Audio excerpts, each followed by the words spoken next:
Сәлеметсіңдер ме оқушылар? Сендерді көргеніме қуаныштымын. Жаратылыстану сабағы. Сабақтың тақырыбы мөлдір денелер мен материалдар. Оқу мақсаты мөлдір денелер мен материалдармен танысу, оларды салыстыру, сипаттау, жарық өткізгіштігін зерттеу, өмірде қолдану пайдасын түсіну. Заттарға назар аударайық. Бұл қандай заттар? Және осы заттарға тәжірибе жасап көрейік.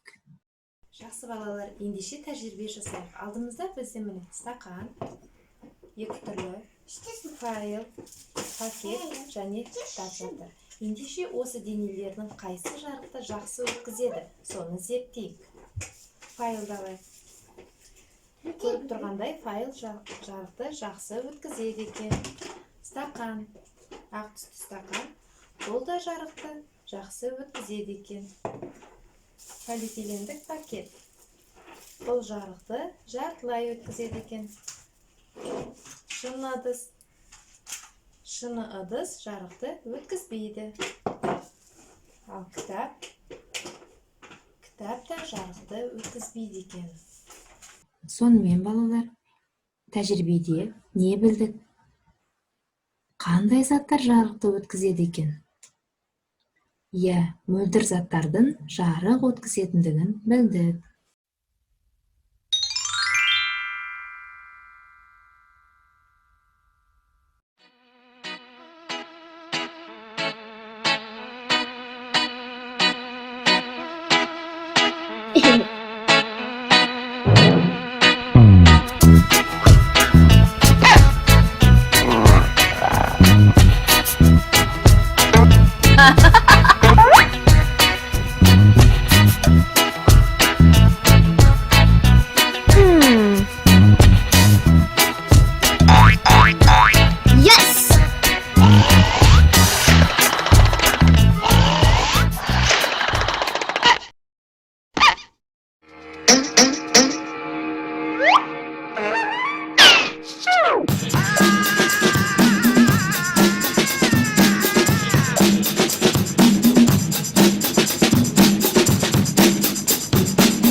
Yes!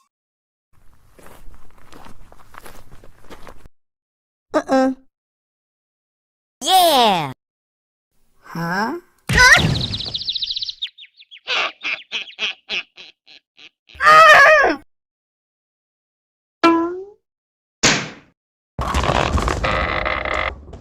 Huh?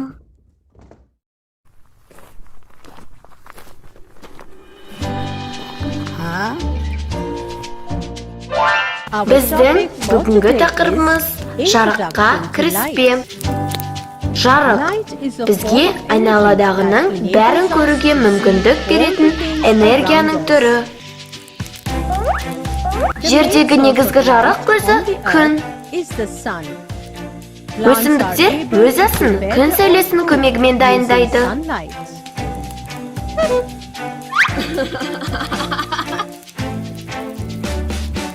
Кейбір басқа нәрселерде жарық шығарады. Олар жарық көздері деп аталады. Мысалы, шам, шырағдан, майшам және тағы басқалары жарық көздері болып табылады.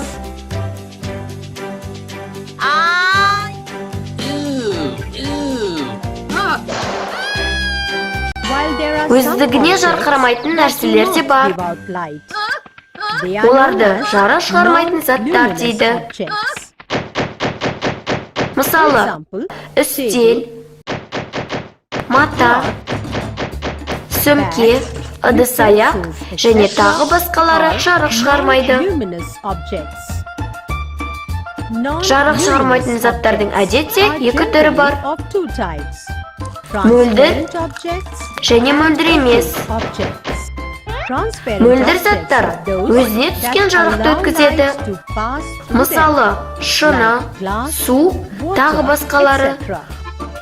Ал мөлдір емес заттар жарықты өткізбейді.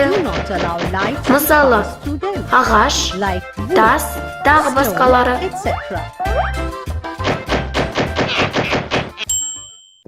Есіне сақта, әйнек, хрусталь, полиэтилен, түссіз пластик, таза су және тағы басқа материалдар мөлдір болады, әрі олар жарық өткізеді. Ендеше балалар, мына сұрақ-жауапқа жауап берейік. Жарық өткізетін материалдарға нелерді жатқызуға болады? Банка ыдысы қандай материалдан жасалынған? Қандай мөлдір материалдан соғылған ғимараттарды білесіздер? Я, балалар, мөлдір заттарды қандай материалдардан жасайды? Ендеше кестеге қарайық.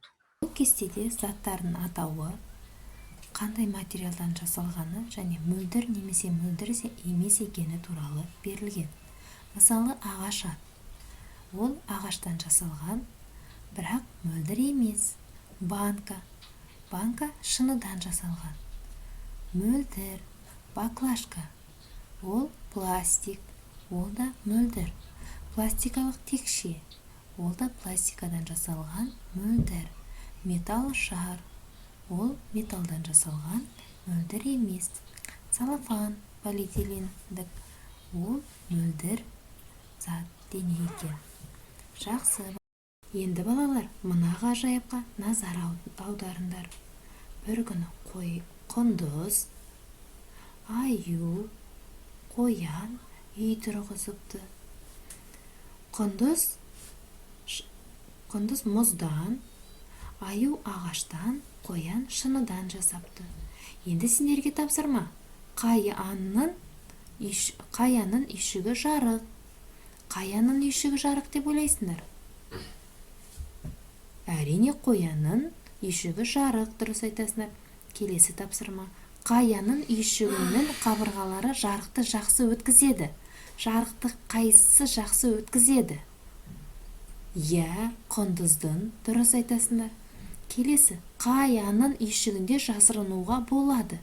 Сендер тығылмақ ойнап жүрсеңдер, қай анның үйшігіне жасыранар едіңдер? Сендер таппас үшін. Кәне ойланамыз. Әрине, аюдың, дұрыс айтасыңдар. Келесі, қаянның үйшігінен маңайдағы заттарды көруге болады. Қай үйшікке кіріп біз маңайдағы заттарды көре аламыз? Я, балалар?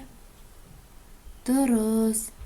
Әрине, ол құндыздың және қоянның үйшігінен біз заттарды көре алады екенбіз. Тамаша, балалар. Сен білесің бе? Әлемдегі ең үлкен шатыр Астанада орналасқан. Ол Хан Шатыр сауда ойын-сауық орталығы. Оның шатыры күн сәулесін өткізетін жартылай мөлдір материалдан жасалған. Ғимараттың жоғарғы қабаты осылай жарықтандырылады. Тамаша. Жақсы, балалар, ендеше бүгінгі сабағымызды я жоқ жауап арқылы қорытындылайық. Кітап мөлдір зат. Терезеден сыртты бақылауға болады. Үй мөлдір емес, себебі оны қабырғалары ағаш тақтайлардан көрініп тұрады. Таза, таяз судан оның түбінде не бар екенін көруге болады. Сонымен, балалар, бүгін сабақта мақсатымызға жеттік деп білемін.